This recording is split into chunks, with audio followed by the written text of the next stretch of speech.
Thank you, thank you. Okay, a very warm welcome to esteemed guests, industry partners, and friends. Thank you for taking your time this afternoon to come and join us. Yeah, it's a nice, cool today. Nice, cool weather. It's only it all goes well for all of us. Now we are privileged to have each of you here, and then today is a special event, right? We have organized, and then we are privileged to have, of course, esteemed expert speakers and panelists who have joined us. You have Dr. Keith Smith, who has hailed from London, yeah, and he's actually 8 hours behind us. So can you imagine? It's actually 6 a.m. in the morning for him. And of course, you have Dr. Keith Fouréca. He's actually from Cape Town. He's 6 hours behind us, about 8:30 as well, very early. And of course, we have esteemed participants and panelists. Ken So, and also, of course, none other than our local rock star, yeah, Anthony Lim, yeah. Anthony Darrick, unfortunately, was a speaker today due to emergency, unable to join us, but he has specially organized a recorded video for us. But he basically will try to join during the panel session, yeah. Now, Mark, can you flash to the next slide? Okay, I wanted to kind of bring everyone to this particular topic, regarding this Cyber Fortify. Of course, without Anthony's so-called input and insight, I think, and also Dr. Matt Fouréca, I think we couldn't have pull this together. Yeah, of course, the eventual input from the rest of the speakers was also helpful. So one of the things that we know, yeah, and also some of you may be well aware, based on Gartner forecast, today, why is cloud computing so popular, right? And this is because I think the pandemic, right, like it or not, like we all know, it's been a real catalyst in terms of making these things happen. The investment since last year, yeah, based on the research done, was the amount that's invested globally in public cloud services, which include government agencies and also for e-commerce and so forth, has amounted to 396 billion in the 2021. That's this year. By next year, you're going to be looking at about close to 22% growth, and which will grow to about 482 billion. Yeah. So what does that mean? So cloud computing is the what they call the trend and the place to stay right now. And this is something good to know, but certainly also can be very scary for a lot of people. Yeah. So Mark, can you flash to the next page? Now, we all know that social engineering has becoming more prevalent. Every individual, I'm sure, would experience a scam email or a scam SMS or a WhatsApp, whatnot, right? It's actually pervasive to everyone in the country. Yeah, anywhere is not safe at all. Now, but today's topic is primarily focusing on enterprise risk management. And this is where we're going to talk about. And this is where eventually my good friend Anthony Lim, all right, he's going to be basically, talk about this topic, and of course, inviting the rest of speakers to share. So the top 3 priorities will be based on global organizations. Will be 1, expand cloud services and optimize IT costs. 2nd is basically support and secure remote workforce. 3rd is basically ensure business and cyber risk resiliency. Yeah. Having that in mind, and this is where we need to focus in on this topic. And that is a result why enterprise risk management is again becoming more important. It's not new. It's been around for the last 20 years, but certainly it's becoming more and more important in view of this investment in a cloud computing by many global companies. Yeah. Now, so in short, with the social engineering issues and with all this investment in cloud computing, so the issue again, like I said, is no longer just restricted to company itself. Yeah, every individual in the company has to be alert, has to be vigilant, and has to what they call play the cyber team sport. That's what they call it. Yeah, cyber team sport. Now, okay, without further delay, I would like to so-called pass on the stage back to Mark so they can do a proper introduction to the rest of speakers. Yeah. All right. So I want to invite you all to relax, sit back, and enjoy the afternoon, the next 90 minutes to hear from our invited speakers. Yeah. Thank you so much. Thank you very much, and thank you for inviting me to share in your conference. This is certainly a good conference for people to attend. So I won't delay. We're pushed for time, so I'll move straight in. Thank you for the introduction. I'll move straight in and start to present the material. So the first question is where's the value? You talk to an executive, what's the problem we're trying to solve? Where's the value for me? And I'd like to address that up front. So I've recently been involved on behalf of ISO doing a survey around the state of enterprise risk management, and we looked at a number of surveys, and what comes out very clear is people are still struggling to manage risk, and that's not just cyber risk, that's risk in general. And the second thing is that the magnitude, frequency of events that organisations are seeing and the losses are increasing. And on the right-hand side there, you see some figures that I've pulled together from the World Economic Forum, and you can see there a typical cyber risk in Singapore's currently running around 9.3 million. So this is a significant problem. But the issue here is people tend to think of risk management as just being about threats. It's about realizing opportunity. So I want to stress the last point there, that if you can manage your risk through enterprise risk management and appropriate processes, you will be able to open up opportunities that others can't see, that others can't exploit. You will open up avenues of opportunity for yourself, and that's really important. That's what risk management is really designed to do. So why are we where we are? Why is risk management poor? Why are we struggling? Why are we losing money? So I'd like to draw your attention to the graph that's on the right of your screen. And we've seen a significant rise in complexity. We've seen a significant rise in what's known as industrial clock speed, things moving quicker. And we've seen a drop in the available resources that we can commit to solving problems. Those are the three line curves you see on the diagram. And what that's caused is the divergence. So you see the complexity and risk and decision-making has gone up, where our decision-making thinking time has come down. That's an important underlying factor which covers all of risk management. Cyber's part of that, so part of the problem that we see. You might wonder why there's a small child on the screen, why that's part of my presentation. Indeed, being a small child, you might feel it's inappropriate, but let me tell you this, that child does not exist. That child has been created using artificial intelligence. And that underlines another problem we see in terms of sophistication. That image is very deceptive. You can look at that and say, yeah, I'm seeing a child, and that's been created by AI. They're the same AI tools that are actually prevalent now that are growing in use around on the internet, which will attack your cyber systems. And that draws me to the point I'm making there on the right-hand side of the screen, that when you're dealing with risk around cyber risk, you're not dealing with passive situations, you're not dealing with weather systems. What you're dealing with is an active combat situation, where the people who are trying to get your assets are actively reviewing your risk management strategies. And that's why I would suggest you need to be on top of the risk management game. And that's not just now, that's into the future. So if you think where we are now, we've got 5G services emerging and Internet of Things. And already we're seeing cybercrime move into attacking Internet of Things. We're looking at cloud data and warehousing. I thank you for those figures earlier on. It just shows how important this technology in the area is. And we've got artificial intelligence, which has given us opportunity. But as you can see from that image, it also represents a challenge to our networks and our systems. And where are we going for the future? Quantum computing. There's a whole range of things. We're not stopping, we're moving faster. Those graphs on the right-hand side there. We are moving faster.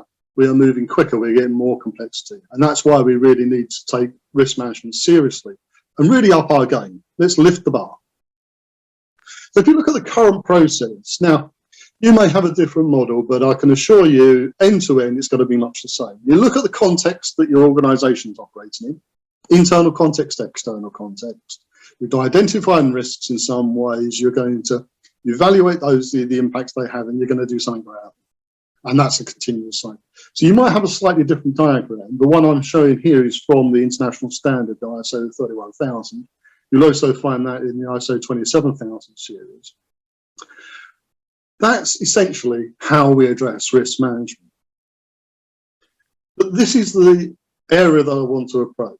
If you look at the first part, establishing the context. If you can do well there, you'll do better at your identification. You'll do better in terms of your analysing risks, and you're in a much better position to treat those risks. And what we find is when we look at organisations and how they're managing risk, cyber and ordinary risk, the weakness seems to be in establishing context. People are not, they don't necessarily have the tools in place at this current time to establish the context internal to their own business and external. What is it they're working against? And that's really where this methodology I want to introduce you to strengthens the game. So here's our methodology, and I'd just like to talk you through some of the steps here. It starts with a scenario. So, what's a scenario? Well, start with your plan. What is it you intend to do? We tend to talk in terms of stories. You know, we're currently in this region. We have a vision to grow into that region. We have new products in the making. This is your story, and this is your plan. It's the start of the scenario. And what this methodology does is it builds around that. It gives you a structure, a framework to build around. So you start to record that scenario. You start to look at the risks that you currently identify through what you plan to do. You want to build it up, make that scenario more rich so that it tells a complete story that you can communicate to others, because they might identify risks you're facing too from their areas of specialism. The next step in this process is to look at what might disrupt that current situation. And we call those disruptors. Sources of deep uncertainty. People talk about emerging risks now. The interest in emerging risks has grown enormously, and currently I sit on a panels looking at developing standards for emerging risks. Those are generally rich in uncertainty. We don't know how they might impact. We don't know how they occur. We just know that these areas might arise in some future. Cryptocurrencies, quantum computing, artificial intelligence. How will that affect society? All these things are what we would consider emerging risks. Then we'll move down into behaviours. So if you've got a scenario and you understand how things are going to disrupt that scenario, you can then start to approach, well, how will people behave as individuals, as social groups, as teams? How will they respond? And there's been much said about cyber risk and the role of social networking and social breakdown of systems, where people break into your system not by coming through the firewall, but by social engineering individuals that work for your organisation. So behaviours are really important. The next step in our process is to look at the dynamics, because things are not static, they change over time. Delays, things that you might think need to be put into place to protect your networks, well, they might be delayed. They might be delayed by technology. It might be that you have to have some software. So there's delays to consider. How will that affect your security? Feedback loops. So once you've moved further forward with your plan, that's going to change your disruptors. It's going to change your behaviours. So there's feedback loops, positive and negative, things that will reinforce and things that will draw down on your ability to protect your networks. You see around that process that we're always trying to collect data. Data is very important. If you look at the way risk management's working now, it's generally driven by data and analytics and sound analysis of problems. And one of the things you'll hear from Matt later, I'm sure, is actually how you might approach the problem solving and get down to what the root causes are. Because what we see is a lot of people treat symptoms, they don't necessarily treat root causes, and that's really important to do that. So you're collecting this data, and at each of those stages you see in this methodology, you have the opportunity to step back, monitor what you're doing, review, and then return to the process at an earlier stage or a later stage. This iterative process really fits into the way people approach risk management. It's always an iterative process, and we want to use that and not work against it. So this process, this methodology, this way of expanding what you do is far stronger in that it uses the way people work. And that's really important to do. Scenarios. There's been a great growth in the use of scenarios across the world. So I was working with Lloyd's, the insurers in London. I was a research and development manager with them. one of the areas we had to do was looking at emerging risks. And what I've highlighted on here, and you see there's links, so if you get access to the slides, you can look at these links. These are scenarios, the Shen attack and the bashing attack, which were developed through SIRIM, of which Lloyd's participated. And you see one there, which is a cyber attack on ports. So this is a good example of cyber attacks on computer systems used to deliver transport around the world. And some of the software that they'll use in ports, of course, is bespoke. So if you could attack a piece of bespoke software, then it would rapidly propagate around the world. And this is why I say, looking at behaviors and how people work and how people share information. This is an important part of how behaviors, how they can spread attacks around the world. And on the other one then, the Bashi attack, this is a scenario about how malicious software can arise in the first place. The third document on there, the one with the red label there, as part of the insurance industry, we did some work with Cambridge and commissioned them to look at how people can develop scenarios for the insurance industry. Now, let me say up front, when you look at these documents, you step back. They are very comprehensive scenarios, and you wouldn't need to have such comprehensive scenarios in order to really move the needle on your own risk management. You can do that with far simpler scenarios, but these are top drawer scenarios and really give you an idea of how far you can go and how useful they can be in actually helping to manage risk management in your organization. So I want to finish my presentation now with a call to action. What is it we are suggesting you start to look at and make as part of your everyday operation in order to fortify your own security responses to cyber risks? My suggestion is this, really. First, start to think about how you might adopt scenarios. You can make them small. You can make them a project, make it related to an individual project. It might be a particular development that's going on in your organization. You may make maybe even just secure access to your systems and an area where you create some scenarios. When we talk about software, often we say about use cases. Well, that's absolutely appropriate for you to build your scenarios. Start to bring together use cases. How will people use our systems? And start to think about the disruptors in your industry. And I think you'll find that will be one of the most strategically important conversations you will hold in 2021-22. Whenever I've done these risk management sessions with organizations, I say whenever, quite often what we have at the end of it is people sit back and they will comment on how strategically important that discussion, that capture of that scenario, that understanding of the environment and context really was for their organization. With more ramifications than just information security, it makes them start to think about these opportunities that I opened my presentation talking about. Think about new technologies. Think about how your customers' expectations will change, because it's not all about technology. We are seeing a lot of social change going on. People's expectations, younger generations do not approach systems the way we do.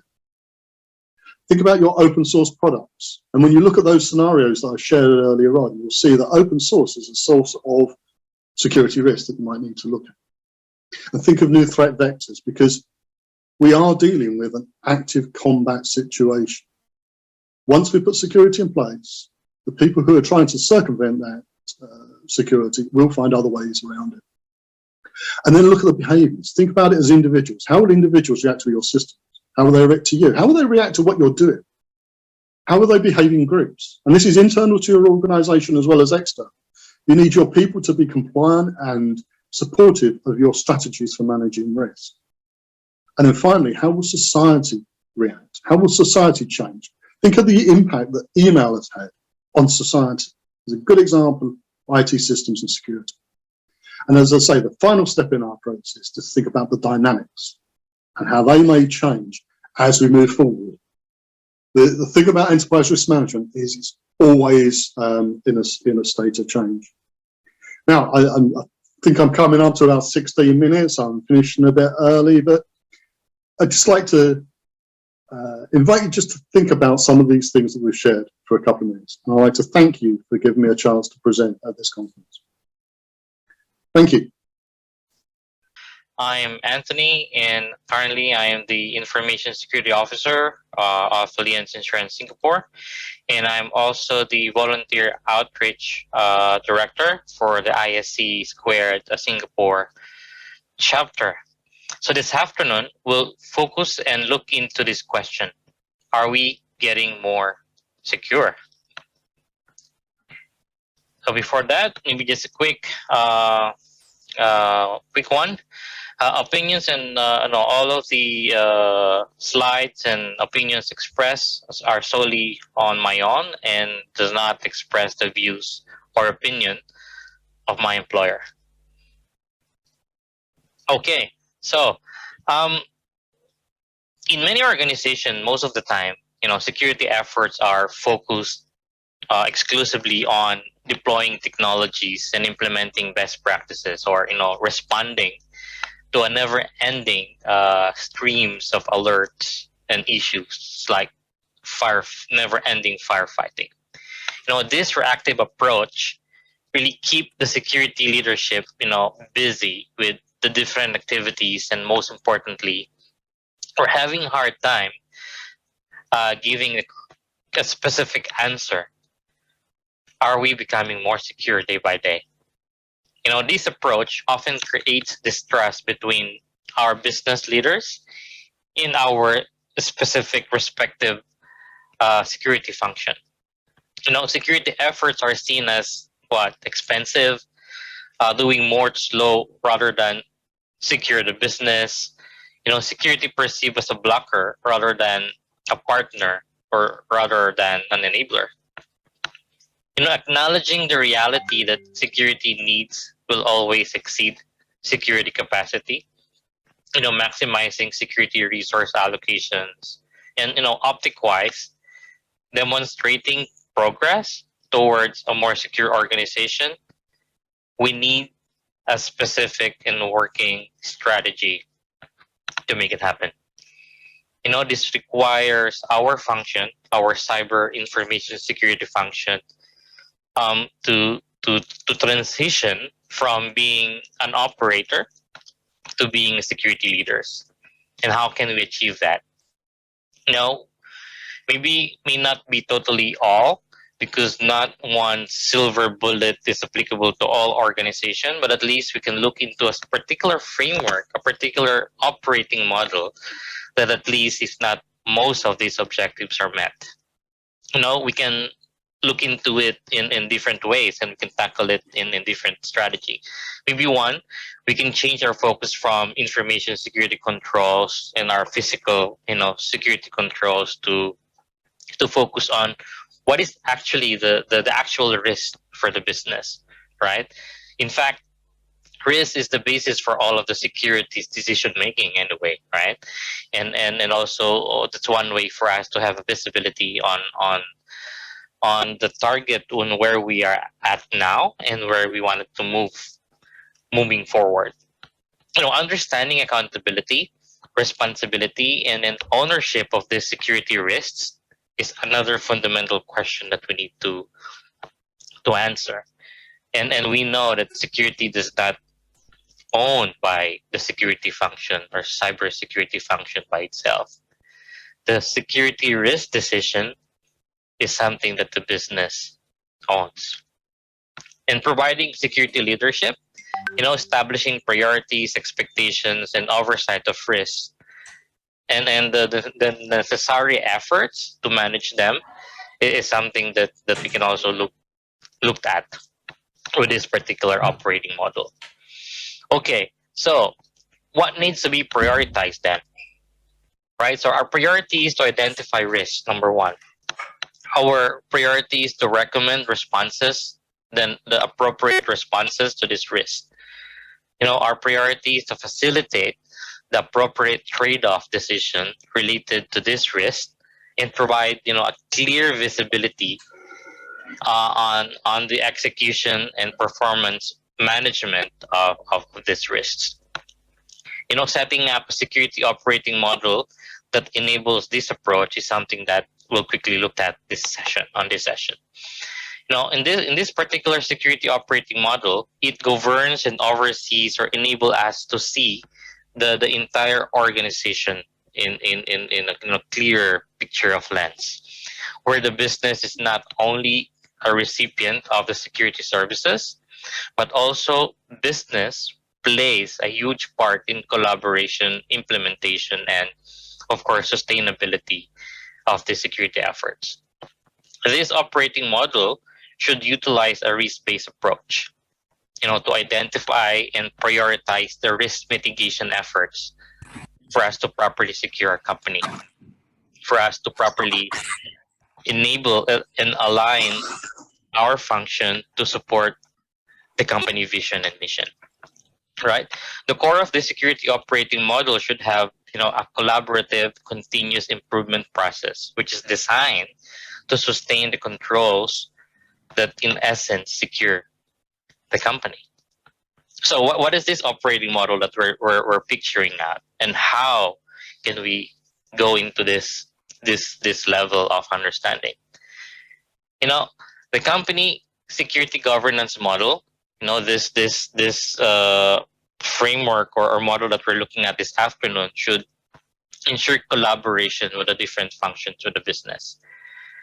Through this operating model, the security function then will be able to provide a clear vision of target security capabilities. What exactly do we need in terms of people resources? What exactly do we need in terms of process implementation?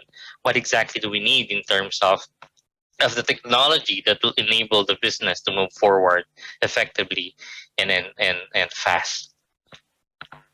Okay, so there are like a couple of points that we need to look at, and we'll need to dissect them one by one as we go through each of the slides moving forward.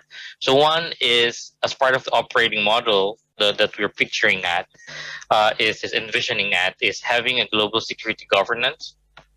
Security control framework should be established, and we should have like a risk-based process that aligns with the business processes that we have as well.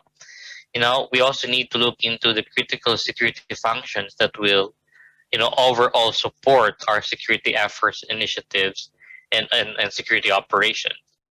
And then we'll need to look into the metrics. I'll give you some sample metrics that maybe you can look at as a baseline on how you will have a clear understanding on where your company stands in terms of this suggested threshold and metrics. Okay, so let's look into each of these approach one by one. Number one is having a global security control framework.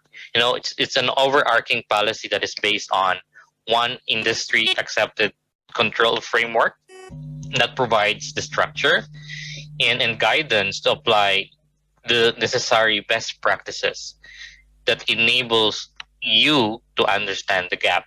So there is an overarching policy that will then be supported by your standards, and then will be supported by your respective guidelines or practices that each of the functions should abide to conform with and to support your global information security policy. So this not just ensure the company's visibility, but also this control framework cascades throughout your company to ensure alignment across different breadth of assets and operating different operating entities or different operating functions. This global policy must be aligned with the local regulatory requirements, of course. It must be aligned with your business objectives. And ultimately, it should align according to your company risk appetite. Alignment and collaboration are the keys to provide continuous and efficient operations. And there are a couple of benefits on setting this overarching security control framework. And as you can see here, it's a combination of your regulatory requirements, your contractual requirements, and your internal business needs as well. So one benefit that we can look at here is you'll be able to quantify and codify the desired security behavior on the specific standard that you want to follow. It'll provide a way to consistently educate and communicate with your stakeholders in a language that everyone understands.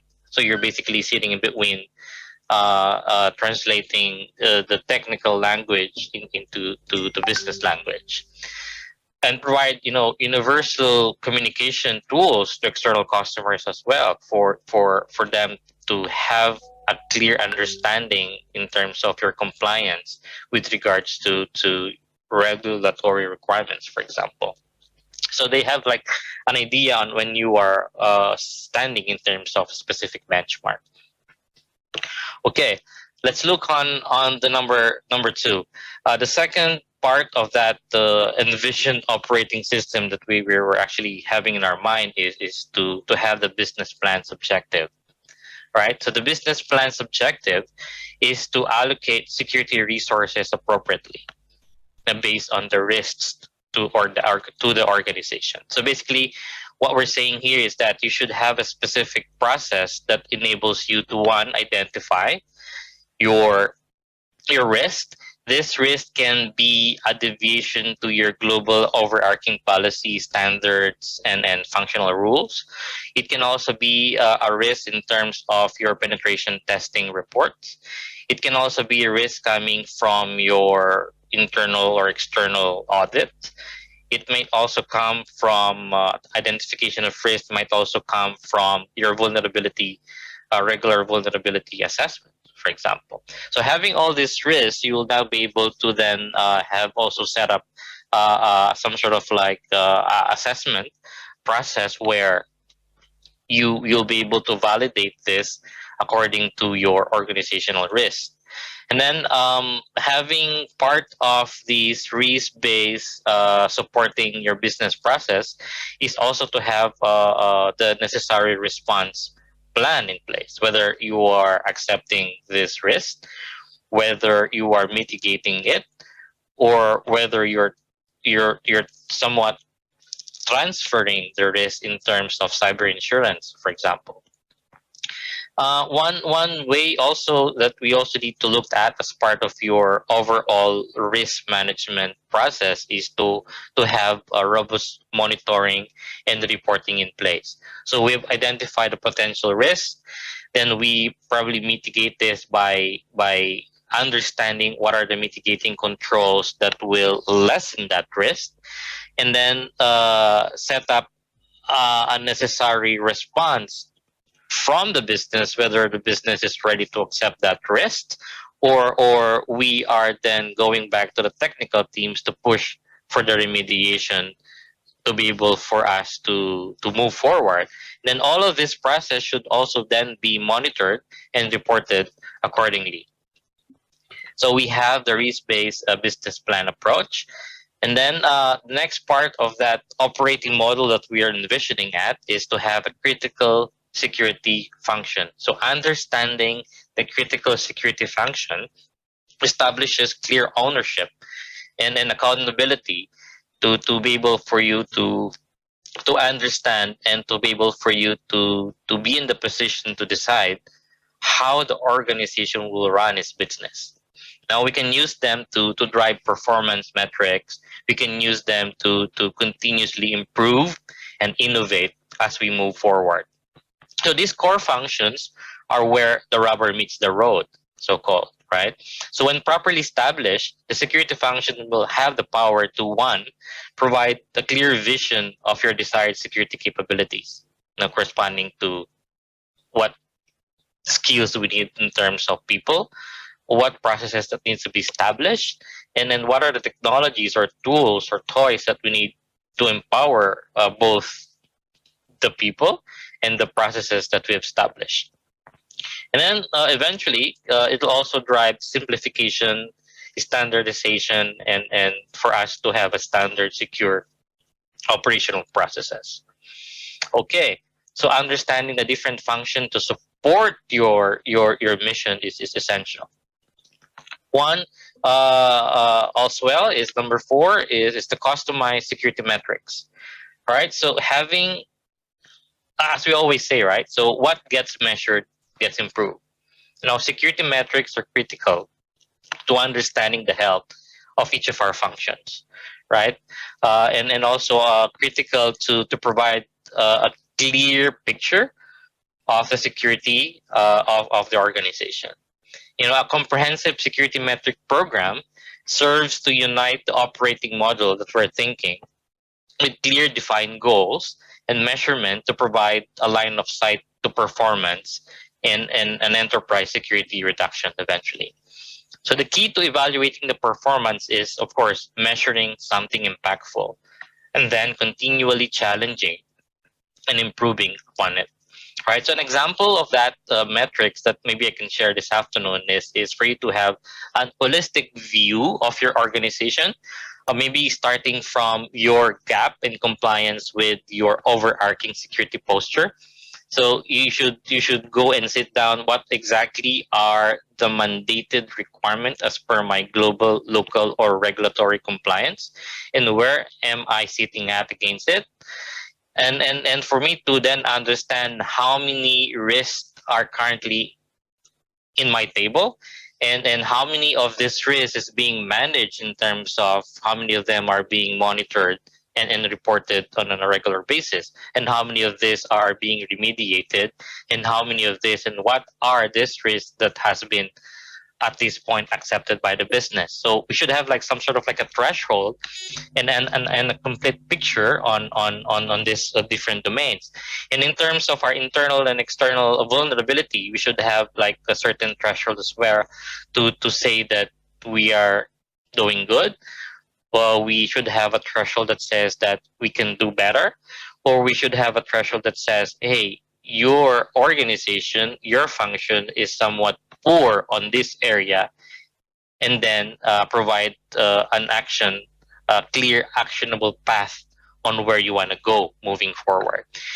Some of the metrics that you might also measure here is in terms of security incident handling, right? One metric is how fast can you resolve a certain security incident. Maybe how fast can you respond to a particular issue? How fast can you like detect a certain alerts or potential incident? And then ultimately, and least but not the last, is also for you to have some sort of like a metrics to measure your users' resiliency in terms of phishing attacks, for example, social engineering. So having that threshold and having an agreed threshold with the business and then a global security function will eventually help you to see where you are at now and where you want to moving forward with clear, actionable steps. Right. So security metrics are critical to understanding the health and the core function and provide a transparent picture of your company. Okay. Next, the last one with this operating model that we're picturing is to have an oversight and management controls. Of course, for us to be able for us to measure the metrics that we've set, for us to look into how we can then self-assess ourselves compared to a specific benchmark or framework that we have established from point number one, for us to have some sort of like a management regular reporting to the senior management on where we are at now, where we want to go in the next month or quarter, and what is our target objective at the end of the year. And also good for us in terms of oversight and management control is to have established and clear plan in terms of how we are remediating the risks that we have in place, the risks we have in our plate at this point. And ultimately, number 5 on this last point in oversight and management control is for you to have a peer group that either help you assess from a third party point of view or help you measure your performance in terms of a predefined benchmark as previously agreed upon. Okay, now just for the interest of time, I'm looking into like putting this up all together now. So okay, one point that we also need to understand here is there's no two operating models are the same. My suggested operating model works probably in my company and might be a little bit different on your company or on your industry, but ultimately the idea is the same: for us to have a clear specific control, for you to have a specific threshold and metrics, for you to have a specific standard way of identification and reporting and a remediation of risks, and ultimately for you to have some sort of like a third party point of view assessment on top of your self assessment. Okay. And having all this, ultimately, it'll help you provide an oversight, that give you a clear picture again of where you are at now and where you want to be in the future. Okay, and my last slide here is actually a combination of the resources on the tools that probably might help you, some framework as well that you might also want to adapt, be it your or financial industry, be it on your healthcare or manufacturing or and any other industry in that regard. One thing that I would like to highlight here really is for you to have a specific, governance, risk, and compliance tool that you might want to set up in your company for you to be able to document the policies that you have, for you to be able to document and monitor the risks that you have currently in your organization. So there are a lot of things that I would like to share this afternoon, but I think we can take this offline, and then if you want to reach out with me and continue the discussion, this is where you can reach me out. So that's all for this afternoon, and thank you everyone for your attention and then for joining me in this session. So I'll catch you up again later in our panel discussion. Thank you I'm honored to be here among all the other esteemed speakers. And thank you for that introduction. I feel like an old man when I hear that. It seems to be I've been around a few times. So yeah. So I'm going to talk about all the things that Anthony and Keith have been talking up to now. And that's about the context of the whole thing. And it's all about the people, the human element in this whole approach, and how to make things much more easier, how to prioritize, how to align and collaborate more effectively. And you'll hear me saying how to. And that is what it's all about. For years, and I suppose like 35 years now, we've been into the business of teaching people the how to. So I'll work through mine, and I'll refer back to my previous speakers on occasions for this. So let's get right into it. So today in cybersecurity or in risk practices, when I meet with a team, whether it's the risk team, whether it's the executive team or any management team, these four things are normally the things that's been brought up. Like the risk team seen as being accountable for risk and cybersecurity. So they are the guys that must look after it. We just the minions here. We just work. And these guys must watch our back. And that is, of course, abdication in management terms. And there's no accountability, which is difficult then for any risk manager, CRO, or whatever to manage. Another challenge we have is that risk is seen as a necessary evil until you need them to deal with that risk situation. Yeah, look, I know they have to be there. Let's give them $100,000. Let them just do something so we get them off our back so we can continue with our business. Not realizing that these people actually needs to be the glue, that everything fits together. And the components that glue is not just them, it's everyone in the organization must be glued together in a risk mitigation strategy that will help them to deal with any kind of vulnerability. And of course, as you know, vulnerabilities are myopic. They go from one place to another place all the time, and they are evolving as they go along. The third one, staff feel they are being told what to do without understanding why. That is very common. Oh, these are the risk people again. Okay, they just want us to do this. They don't really know what we are doing every day. We are too busy to do this kind of thing. So really, they must just do their thing. we don't want to know what's going on here.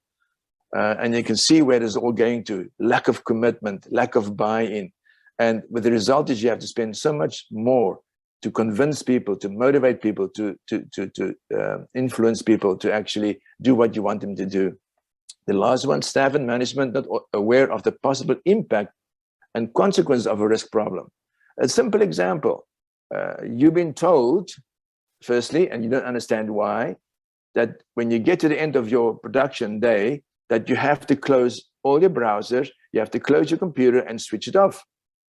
And you think, oh, who would be interested in my computer? I'm not going to worry about it, because tomorrow morning it's going to take me a long time to reboot everything, get to all the websites again. I'm not going to do that. Not realizing that that could be the gateway into the total enterprise system. And people at that level don't know that. They don't understand that that is a kind of consequence that can happen to them and to the rest of the company at that time.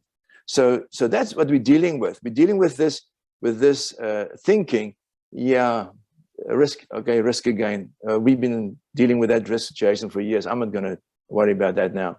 So you don't really have that buy-in. All right. So if I then go to, no, why doesn't that want to do that? So now my thing doesn't want to, okay. All right. So the basic process I want to really present to you, basically a four-step process, which is a top-down approach and a bottom-up groundswell. And this is to do with the alignment that Anthony was talking about, collaboration is talking about, the context that Keith was talking about. And I just want to go through this fairly quickly. The executive team to generate and crystallize possible risk scenarios. That's what Keith talked about. And that's to look at all the disruptors, the behaviors, and all of those factors, as I would call it, all of those factors, they, many of them, all right, a lot of them. And where do we start? And that's what Anthony talked about, the prioritization. Where do we start? Because that's so much, it is so overwhelming that people are rather not getting into it than actually doing something here. So we then finalize those risk scenarios to identify the enterprise processes to be analyzed, because each risk scenario impacting a specific process, whether that is a vendor feedback process, whether that is a authentication process. We have various processes in our company, and each one of those processes is a potential vulnerability, allowing a breach and, of course, creating havoc. So we want to make sure that we identify the correct processes. And this is where the 2080 principle really becomes very important, because through the risk scenarios situation, we will identify which ones are the dangerous ones, which ones are the ones that we really have to address to give us an 80% resiliency effort. So we would use a risk facilitator and the process staff, that is the process owner and the staff involved in the process, because that's using the correct stakeholders, because you have to get the right people to answer the right questions to get to the right answers. So you want to talk to the right people, the right process staff there to produce a heat map for their process. And I will show you and I'll demonstrate that heat map. It looks very similar to the map that Anthony showed earlier on in my previous discussion. The team then identify the dangerous possible breaches and build a resiliency strategies after getting permission from management. So top down, giving the direction of how we're going to go, and bottom up, the groundswell of the actual data, the actual information that is much more believable at that level. So what are the benefits of such an approach? Executives are ready to set the direction because they believe now what they are paying for is actually going to provide results. It's going to give them return on investment, which in the end of the day, the person at the top level, that's what they measure against. Return on investment, profitability, P&L, that's it. It's highly focused approach, addressing 20% normally causing 80% of your vulnerabilities. And the lower level staff are doing their own analysis, and that's the plural form, and we discover the vulnerabilities that would affect them adversely, which will personally affect them. There's nothing stronger, guys, if you're looking at stuff and that's what's in it for me. If I do something and it's going to improve my situation, okay, I'm in. But if it's not going to improve my situation, why worry? All right. Then number 4, their staff will own the vulnerabilities and the resiliency build they generated to avoid the risk from occurring. Major buy-in and commitment and alignment have been achieved when that is done. So it's very simple. We do the things we need to do, but the human element is going to be the glue in the end that is going to either make it happen or not. And we have to be very careful that we don't lose these people along the way. Okay, so what are the risk facilitator process staff produced heat map that we're talking about here? It's based on 7 threat variables. First one, of course, is the process that I mentioned, right? The process is from beginning to end that a process team or a process owner with his or her team will look at. Then you identify the threat actors. These would be the triggers for a breach, potential triggers for a breach. That could change from process to process, but what we normally suggest is a set of about 5 or 6, and you can choose from those 5 or 6, 3 or 4 actors that you feel are most probable in your situation. Then we identify the probability of each threat actor causing a potential breach, the level of detectability, and that's also something that Anthony talked about. The detectability, we don't always be able to detect something because, as you know, we have public recorded situations where people only discovered a threat or a malware or something a year after it's been initiated, or even 2 years after it's been initiated. And detectability was very difficult in that case. So level of potential disruption, if that breach does take place, what is the level of disruption that we're going to have to our operations? Of course, manageability. If that is a level of disruption, would we be able to manage it, guys? Because you know what? We face situations where we are in control of a situation 100%. Fantastic. You also face situations where you're not in control of it 100%. You have to rely on third parties, maybe a vendor, maybe a specific customer. And then it makes it a bit more difficult to manage. And then altogether gives us a livability level. And that is where the rubber meets the road. The livability is the final indication whether we need to address this or not. Okay, and that's the company's ability to live with the breach, consequence, and fallout if it does happen. And of course, we want to try and prevent it from happening. Okay, just to give you some example, and guys, I don't expect you to read all of that. It's just to give you how we do this. We use a very simple score. Probability, of course, is the magnifier here. 0 for no chance, and as you can see, 4, it is factual, it's going to happen. That's the 2 scenarios, and then of course in between you have a low probability, medium probability, and a high probability. Manageability, yeah, if it happens, no pain whatsoever. It's painless. We can just do the following and it's all sorted out. Laborious means, yeah, we can handle it, but it takes a few resources to do it. Difficult means that it's really extensive and expensive, and it's going to be very difficult to get everybody to actually fall in line to get this fixed. Grueling means perplexed and complex. It is going to be highly difficult to address. Level of disruption, trivial as a 1. No disruption. We just have to get the risk team to come and sort it out. Sorry for that. Serious, yes, it is. There's definitely some possibility that it can be serious, dangerous, and of course disastrous. Hopefully you don't get disastrous, because that will blow you out of the water. All of this culminates into a livability scale. Green is for livable. Yes, if it does happen, guys, we can do it. Demanding means, yeah, we can handle it, but it's going to be a bit of resources. Challenging means that could be quite a few things to do. And punishing and penalizing means we really be blown out of the water in this one. Just an example of the scale we're going to use. So let's now look at the model, that the heat map we're going to use. So let's say that we have identified 2 processes, authentication and external websites. There on my right-hand side, you will see my probability, detectability, level of disruption, manageability, and livability that I mentioned earlier on. And here I just mentioned 2 threat actors, high incident rate being experienced and level of public access. So we rate the probability of high incident rate being experienced in the area of authentication. We said, no, probability is just a 1, very low. And then in the case of detectability, yeah, fairly detectable, but it could be a problem. And then at level disruption, it will disrupt us because that's out of 4. 3 out of 4 will disrupt us. And of course, manageability, very difficult to manage, to manage it. And then that brings us to a 9, and that's a green score. Anything above 25 is going to be the disastrous approach. And if you look at the threat actor number 2, a 3 probability, the rest looks the same, but look what probability does to the score. And the score is now 27. Now you have a red situation, code red, okay? So that is just a quick explanation. Obviously, we go into much more detail with the real situation. Now, what does it look like? So here you see a heat map.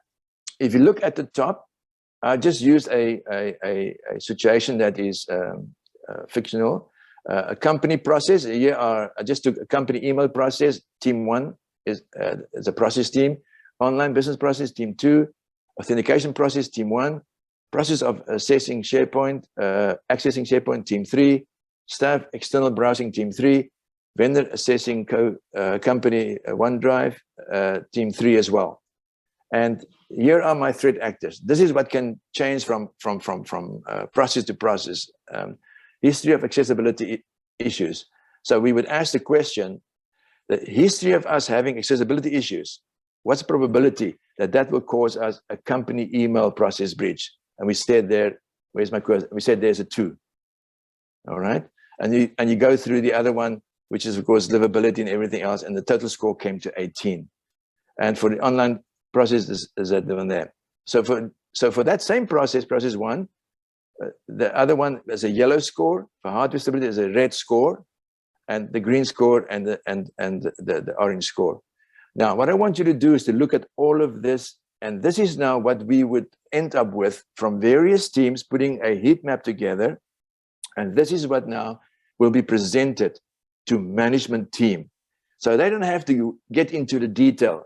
With one slide, or if it's maybe more, you have 2 slides, 3 slides, right? But with one slide, they can see immediately where all the reds are. And if you look at this here, you'll see that those 2 areas, authentication process team 1, is got reds all the way, except for for this one here, there's no red there and no red there, which means that process is very unstable.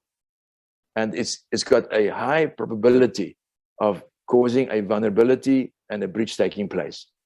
So that's a priority for us to investigate, this one here. And the same for staff external browsing, this one here. Interesting aspect here is the staff security awareness, obviously at the bottom here, right? And then you can also, now you have, depending how much resources you have, how much time you have, how much money you have in a company, you can go and put a little analysis together for each one of these red areas. Or you can determine you're going to work on this whole process here and that one there. So 2 out of the 6 that we have here. All right. So management then, executive management can then say, all right, we want you to do the following: A, Z, B, and D. And we'll pay for that. Now, just gentlemen, the alignment. This is a groundswell data from the bottom upwards, where the workers in their workplace are saying, this is what's happening. And they identify themselves. This is a dangerous situation for those one that's red. And management, they have no inkling what's happening on that level, especially if it's a board and they're not all working in the same company. So these guys now getting perfect data and information to let them make a decision where the focus is going to be. And they say, yes, let's go for a slice first. Let's go for authentication process and staff browsing process. And let's do those 2, which then put a team together, and they then have to build resiliency, come up with their own actions. The ownership is there, the commitment is there. Their own actions, how to make their life easier, and not for something to happen to them personally. So this is then what happens.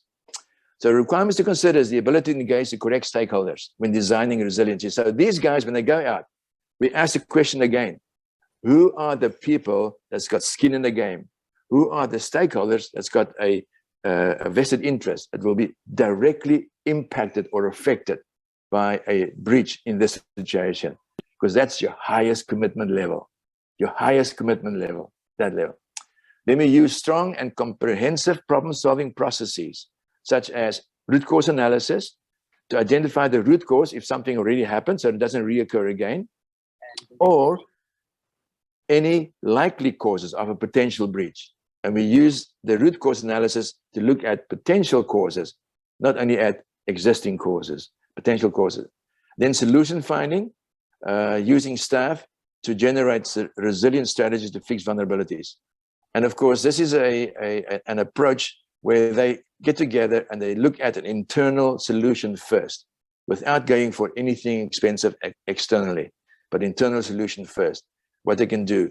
And normally, gentlemen and ladies, what I found with this situation is that it's simple little actions, like switching off your computer, for instance, all right? And then lastly, a thorough risk analysis to find the best mitigation actions, looking at all the risk factors and what we can do to mitigate that. So those are then the resiliency build that will be forthcoming from these people. So factors then represented into quick understanding is the heat map will give a visual impact of most important and dangerous vulnerabilities with associated consequences to be addressed. That's what the heat map will do. Investigation teams would also suggest possible, sorry, I got possible there twice, guys, strategies to employ to address a company-wide resiliency build. 100% alignment between executive team, management, and staff, and management is ensured of a high levels of all-around commitment and buy-in, which is what you want. So all these things we've been talking about, like the scenario situation, prioritization, alignment, collaboration, all of that is now really good because we now have people on our side, and we have a good way to now deal with data that's more accurate. All right, so that is my presentation, guys. Just to let you know then that it's you can make it a comprehensive approach. If you really feel that you are going to be prone to a lot of vulnerabilities, or you can make it just a slice approach with one area or one process that you feel is really got a high potential of creating all kinds of vulnerabilities. Thank you for being at this event. I hope it's not too heavy so far for a Wednesday afternoon, but it's really great learning and great insights.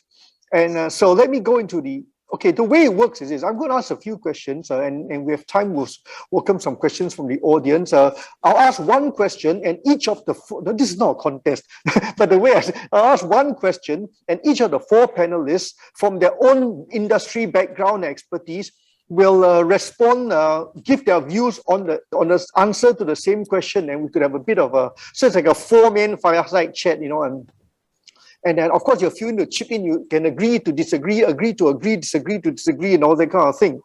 At the same time, there had been some, before that, I'd like to make a disclaimer. There had been some earlier questions sent in by the audience already, but unfortunately, we won't be able to answer all of them today at the forum because, and if we do, we'll try and get the appropriate experts or colleagues to respond to you privately, partly because, number one, some are very vertical and may not be the scope of the forum today. For example, some people talk about AI, some people talk about Amazon, some people talk about cryptocurrency. So if we're going to do that, then the forum will take another half an hour or an hour or so, and so we'll try and respond to these things privately. But for now, for this afternoon, remember, if you have not already forgotten, the theme this afternoon is basically cybersecurity and enterprise risk management.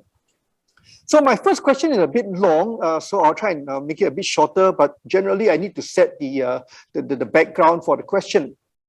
Enterprise risk management, like what you've heard from the experts so far, have been around for many years, 20, 30 years, 40 years, 100 years, 80 years, but, well, I don't know about 80 years, and cybersecurity has been around too for 20 or more years, just as back then they didn't call it cybersecurity.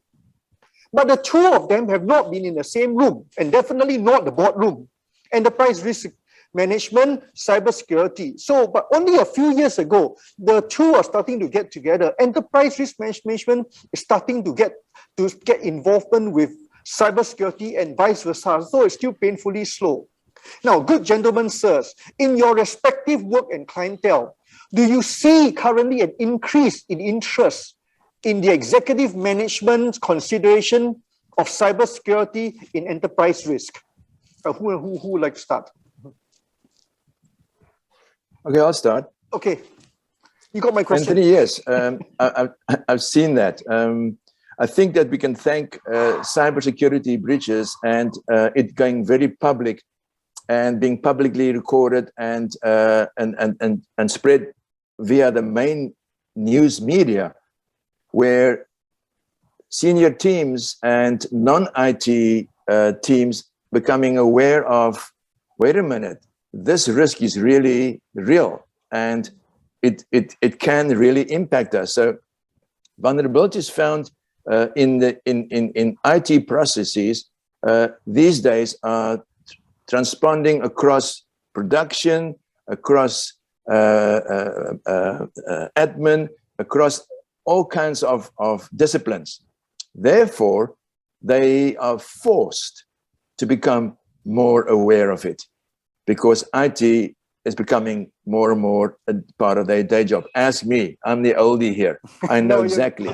Thank you, Matt. Okay, so, we'll come on to Ken. Ken, thank you very much, Matt. We'll come on to Ken. Ken, Yes, in your yes. work, so you see an increase in interest in the boardroom for cybersecurity risk? Definitely so. I think it is on the similar notes as what Matt's mentioned. I mean, DH Global is a publicly listed company. And when I joined them, that was about 7 years ago. And what I can see is that, of course, as a listed co, they will have their BCM framework and even the ERM framework. Actually, until now, I still wonder why these two are not together. They are isolated, but it's been a very big topic in the industry. I can see that last time it was very much to do so in the context of compliances, because as a listed co, you need to do that. And every year we have to do the relevant reviews on all these things. As I come on board and over the last few years, so many real factual breaches happen. I think the most non-tech business people would get concerned as well, right? And in a boardroom, then there will be natural discussion of all these risks. And we do start to factor in all these cyber items within the BIA of BCM and also the ERM table. So I think to answer your question, yes. And because of all this and due to this special background of running this IT and then Discover Tool, and then we spin off as a subsidiary company, as a cybersecurity consulting outfit. Then the other aspect of it, as to the other 50% of the question, is going to the market externally. Yes, we also feel so. And even so, down to the level of smaller companies that we can feel. I still remember 5 years ago when I visit SME, right, small, medium-sized company, talk to the well-accomplished tauke, right? I always cite this example. They will look at me and look at me. I'm not young, but to them, I'm young. You look at me, this young man trying to teach me something, like that. And then they will say that, well, I'm not a bank. Why should I be concerned about this? And then when I mention about certain thing that you need to put in place, very basic thing, like even firewall, they will say, oh, wow, so expensive, a few $1,000s. And they can, when I leave the office, they left the office in their Lamborghini, that sort of thing. So that is very hard to educate that time. But over the time, I can feel that generally, I think the sample should be quite general. Awareness is much and much higher due to all these breaches. And thank you, Ken. Yeah. Yes, very insightful, yes. Okay, Keith will come to you in a minute. I'll go to Anthony first. In your work, do you see, again, do you see an interest, an increased interest in the boardroom for cybersecurity risk? Yeah, well, being in financial industry, I think this is given by default. Not just because MAS is behind us, but generally speaking, I second what Dr. Matt mentioned about exposure now that what will happen in terms of how other company was hacked, and the idea of the board discussion is how can then we prevent same thing happening to us. This kind of perspective is now good thing maturely happening in the board itself. But one thing I would like to point out, though, in the executive management perspective, they are still generally still coming from the compliance point of view, right? So in terms of what does MAS says about what we need to do as a company. So the regulatory requirement still plays a big factor. That's why in my presentation a while ago, it is really important for us to embed the security framework so that when we talk to the executive management, it's there by default, through the heat map and how we operationalize it. So I think in FI generally, Anthony, it is there by default. It's given. Thank you, Anthony. All right, now we'll go back to the other side of the world. Dr. Keith Smith, do you see the same thing? Yeah, thank you, Anthony. I think it's a very good question, actually. If you go back a couple of decades to start with, taking products and services to markets wasn't so dependent on IT systems. They come in initially as peripheral equipment, but in much as those curves I've shown now, complexity's risen, clock speed's risen, and that's forced IT into the central platform of how organizations operate. And as Matt says, they've been forced. You look at breaches, so people are starting to lose money. That graph I showed on the right-hand side of my first slide, the actual cost of IT breaches is rising. It's rising rapidly. People are losing their business. A ransomware can take you offline and stop you performing. These things are forcing themselves onto the board agenda.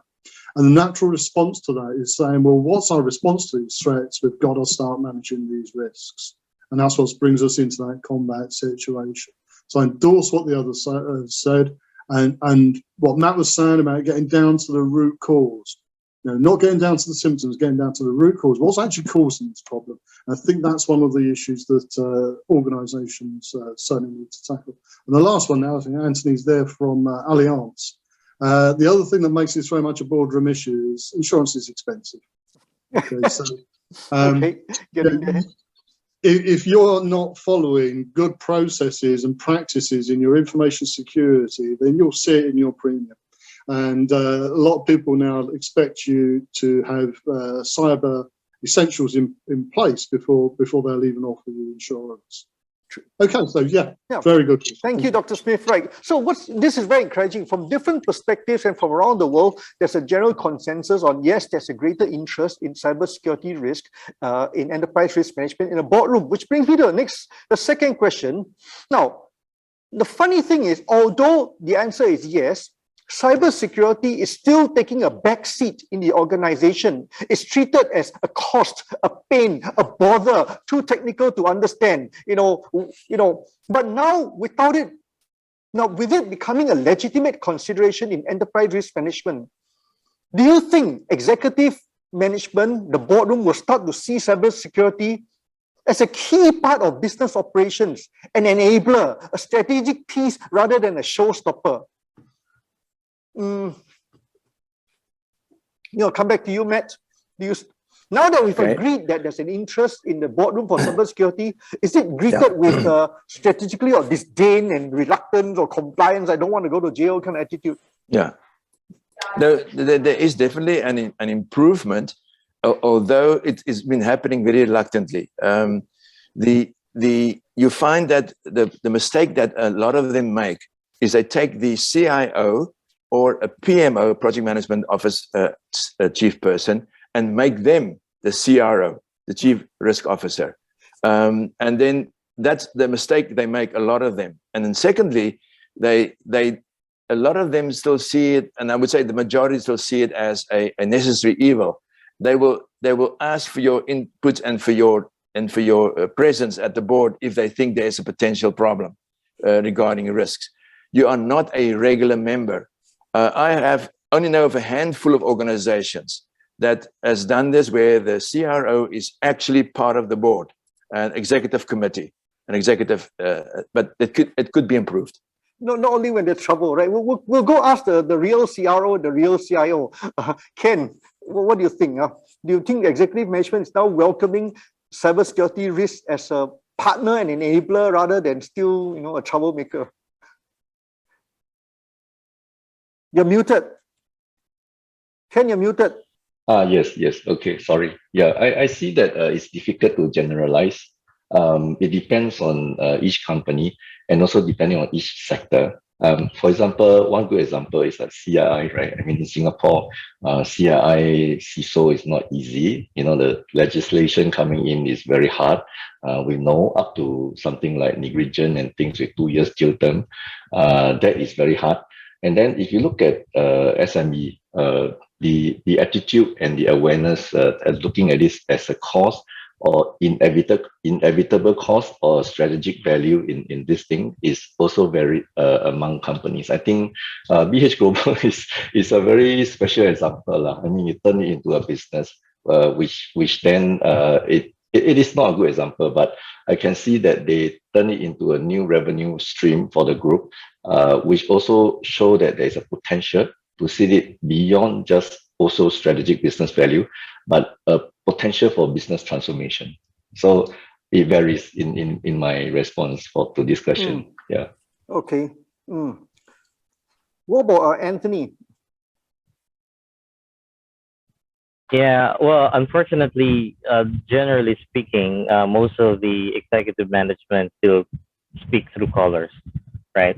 So as long as they see kind of lighter color in there, there is a very hard time for you to really even propose some kind of initiative. So if they see red, this is the opportunity for you. Then that's why I mentioned a while ago in terms of the operating model, the moment that we can properly talk on their language, I think that's the best way for us to basically present the ideas in terms of awareness in terms of cybersecurity. But yeah, it's still generally they see cybersecurity as a blocker, right? So the question then is, what are we doing about it? That's why this is where the constant communication. That's my next question. You're ahead of me. Right. Yeah. Okay. Thanks, Anthony. Okay, so we'll come to Dr. Smith. Okay, so the same thing. How now that although there's an increase in interest in the boardroom, but how are they taking it? Yeah, thank you, Anthony. Yeah, it does come back to this idea that risk is seen as a threat, and psychologically, as human beings, we're not conditioned to respond to threats. We assume that threats and problems are going to occur to other people. That's why I really want to see the people see this as opportunity, and why I stress the importance of trying to bring it together as a scenario, because the scenario is a story of the organization. If you can get the story of the organization on the table, then the executives around that table will start to see the opportunity and where they can take the business. And that's really the benefit of doing it. And I want to stress that's competitive advantage. That's true competitive advantage. And it's hard to replicate.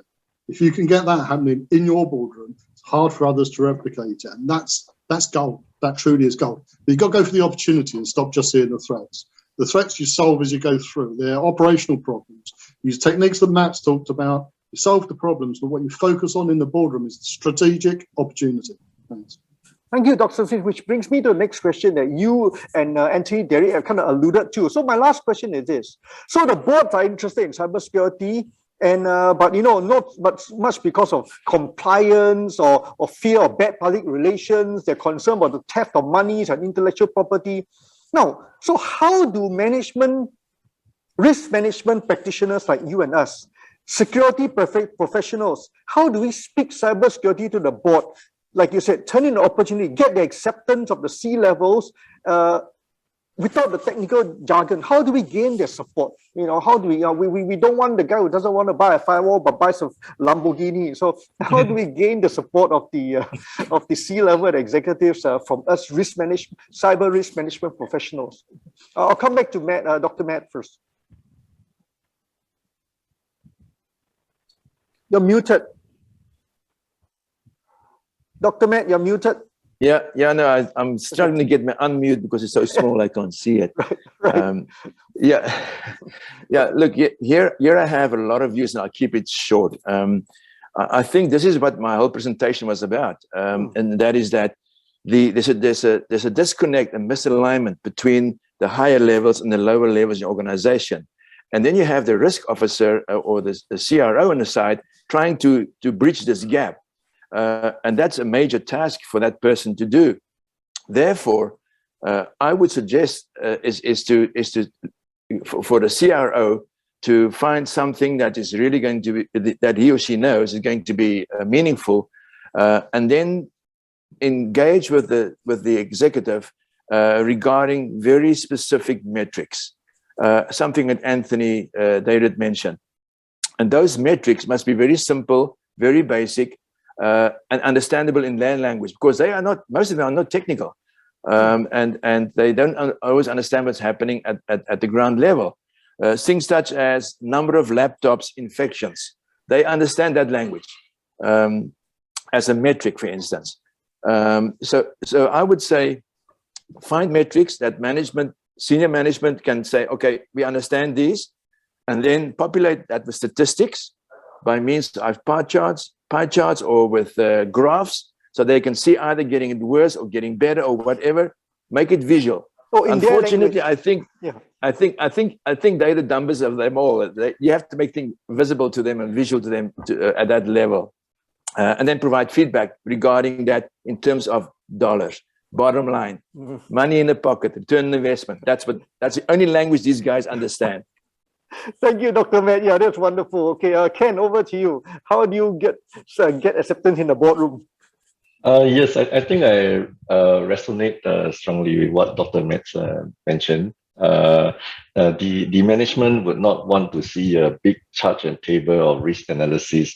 Neither do they want to see even a simple summary table of BIA. That's more for the CISO or for the CIO to work on. At the end of the day, it's still business strategy, business dollar and cents. So what I would say is that bringing forth to them what happened if the business stopped for a day, right? So you can work out a cost. Then I think the impact is very close to their heart. The other way to say so is like in maritime, International Maritime Organization has stipulated that ships has to comply with risk management into their ISM code by 1st Jan, not next year, this year, which is way past. And I know there are a lot of ships are still not complying. Then there is a potential that the ship is barred from sailing. I mean, depending on the ports, for example. So this sort of impact would create something very strong in the management heart. If they can't ship the sail, there's no way you can run your business at all, So it's a direct implication. So I think to communicate with them, I'm not coming from a fear-monger perspective, but I think this would be some languages that is very close to the management heart. Yeah. Thanks, Ken. Yeah, again, consider the dollar pocket. Okay, Anthony, there. Yes. Yeah, I think I also second what Dr. Matt is saying. This is basically what our presentation this afternoon about, right? How can then we operationalize this idea of giving awareness to the senior executive, right? So if I'll summarize my presentation, 3 things. One is for you to have an agreed control framework. Then you have a tailored security metrics, and at the same time is for you to have a proper reporting process. And then this goes on and this goes on. I think that's just a summary. Thank you, Anthony.